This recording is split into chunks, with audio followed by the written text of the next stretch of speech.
না। এরপর আমার কি ওয়াজ থাকে, এ দেশে কোন দল কোরআন ছাড়া টিকতে পারবে?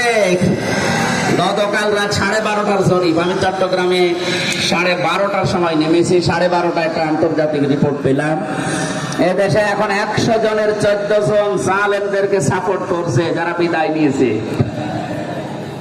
100 জনের 28 জন মানুষ এখনো পর্যন্ত সেনা রয়েছে। দলগুলো আছে, সে যে দলই হোক, আমি নাম নিলাম না, তাদেরকে এখনো সাপোর্টে আছে।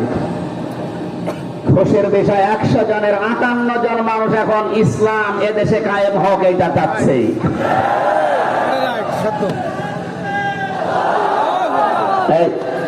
ঠিক আছে, 1 মাস 15 দিনের রিপোর্ট, এটা 1 মাস 10 দিনের।